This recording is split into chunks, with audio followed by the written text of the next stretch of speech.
नमस्कार मेरे प्यारे बच्चों। नंबर सिस्टम संख्या पद्धति जो हम सीख रहे हैं उसमें आज हम पीछे दो क्लासों के बाद में आज जिस विषय पे आ रहे हैं बेसिकली सीखना में यही था, लेकिन हमने उससे पहले कुछ छोटे छोटे कॉन्सेप्ट सीखे। अब यहाँ पर हम सीधे अपने क्वेश्चन में आ गए, जिस रूप में हमको क्वेश्चन प्रायः आपको एग्जाम में मिलता है ना। तो पहला सवाल है प्रथम 100 प्राकृतिक संख्याओं का योग क्या होगा। एक बात मैं यहाँ डिस्कस कर रहा हूं कि योग बराबर होता है औसत गुणे में इंटू में संख्याएं। औसत जितना है उसके इंटू में क्या कर देना है, संख्याएं कर देना है। आपका क्या निकल आएगा, योग निकल आएगा। अब ये मैंने 1 2 3 4 क्वेश्चन लिए हुए हैं। क्वेश्चन नंबर 4, इन्हीं 4 सवालों से ये पूरी बात आज समराइज हो जानी है और बिना पेन पेपर के आपको करना है, सुनना है। प्रथम 100 प्राकृतिक संख्याओं का योग क्या होगा। तो बच्चे प्राकृतिक है, मैंने पीछे लेक्चर में वीडियो में समझा रखा है। प्राकृतिक का औसत कैसे निकालते हैं, जैसे 100 कह रहा था 100 का आधा कर लो 50 और 50 पे से जोड़ दो, तो औसत हुआ इसका 50.5 और संख्याएं कितनी है 100 है, तो 100 से आपने मल्टीप्लाई कर दिया और ये हो गया 50. क्लियर है ना बात। इसका भी ऐसे ही, तो इसका ये भी प्राकृतिक है, तो प्राकृतिक का मतलब 50 है तो 25.5 इंटू में संख्याएं कितनी 50 है, तो इससे ये हट गया। अब 5 बच्चे 25, 5 बच्चे 25 और 2 27 हो गया। अब 5 2 बार में 10 और 2 12। ये सब परीक्षाओं के सवाल हैं, सिर्फ इतने में ही आपको करना है। तुरंत आप अपना पेपर में करते समय क्वेश्चन करें, ऑप्शन देखें। अच्छा, प्रथम 30 सम संख्या। तो सम संख्याओं के केस में औसत क्या होता था, जितनी संख्याएं होती थी एक जुड़ करके, तो 30 कह रहा है तो 31 औसत हो गया। संख्याएं कितनी हैं 30, आपका आंसर हो गया क्या 0। 3 एक बार में 3 3 त्रिका 9। अच्छा, विषम के केस में आपको क्या सिखाए हैं कि अगर 10 विषम संख्याएं होती थी तो औसत 10 ही आता था। अच्छा, योग बताना है और यहाँ पर क्वेश्चन है 70, तो बताइए जरा क्या होगा। 70 का औसत तो 70 ही होगा और संख्याएं चूंकि 70 है तो 70 गुणे 70 कितना हुआ 4900। कमेंट करके बताना है, लाइक सब्सक्राइब शेयर करते रहना है। इसमें से कहीं कोई दिक्कत है, कहीं पर ऐसा लग रहा है आपको बहुत ज्यादा परेशान होने की जरूरत है, बिल्कुल नहीं। मेरे कॉन्सेप्ट ही इस तरह से हैं। अच्छा, यहां पर के लिए अलग फॉर्मूला होता है, यहां पर के लिए अलग फॉर्मूला, यहां पर के लिए अलग, यहां पर के कोई फॉर्मूला इस्तेमाल नहीं करना है। आगे समझते हैं।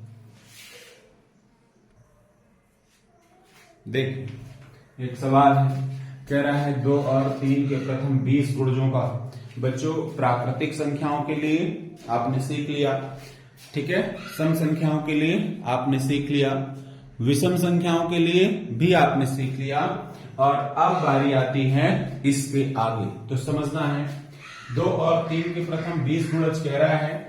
हम कह रहे हैं आपसे प्रथम 20 कहा है, तो पहले आप 20 प्राकृतिक संख्याओं का औसत निकाल लीजिए।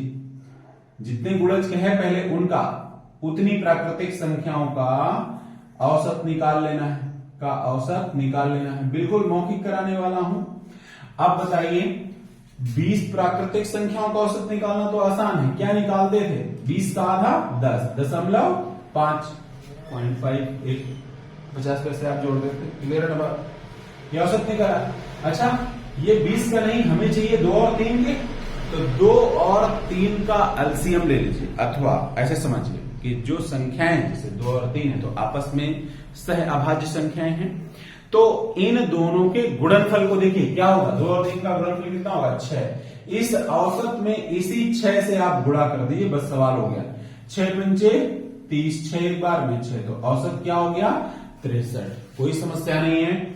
जैसे कह रहा था प्रथम 20 गुणज का, तो पहले 20 प्राकृतिक संख्याओं का औसत निकाल लीजिए, पीछे निकालना सिखा चुका हूं, और इसके बाद जो गुणज है उनको देख करके उनका आपको औसत में गुणा कर देना। अब इसमें अगर आपको योग बताना है, बेहद आसान है, 20 संख्याएं हैं तो योग कैसे निकाल देंगे आप, इसी सवाल में योग कैसे निकालेंगे, तो 63 इंटू में 20, 0 2 3 बार में 6, 2 6 12, कितना हो गया 1260। कोई परेशानी नहीं है, कोई प्रॉब्लम नहीं है। अच्छा, एक क्वेश्चन और मैं ले रहा हूं, क्वेश्चन नंबर 6 इसको नाम दे रहा हूं और कह रहा हूं 3 और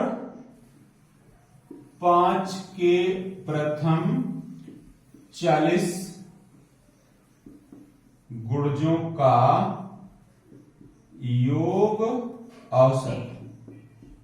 क्या ये बन जाएगा आपसे? बिल्कुल बन जाना चाहिए। एक बार फिर से मैं मदद करता हूं। 40 गुणज है तो 40 का औसत, प्राकृतिक 40 का औसत क्या होता है? 20.5। ये तो औसत आ गया, तो एक आंसर ही हो गया आपका। और योग कह रहा 3 और 5 का मल्टीप्लाई कितना? 15। 15 5 बार में कितना? 75। अब 15 2 बार में कितना? 30। तो योग क्या हो गया? ये हो गया।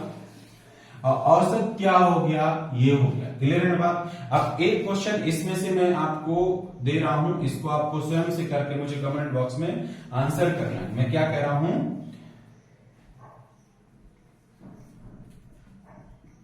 3 और 4 के प्रथम 60 गुणजों का औसत योग। बस क्लियर है ना बात? मैं वही बात कह रहा हूं फिर से, मेरे बच्चे, आपसे बेहतर कोई कर नहीं सकता। आपने यह तीसरा वीडियो हो गया, पहले दूसरे और तीसरे सभी पे अगर आपने ठीक से फोकस करा है तो सारे के सारे क्वेश्चन बिना पेन पेपर के आपके हो जाने। मिलते हैं अगले वीडियो में।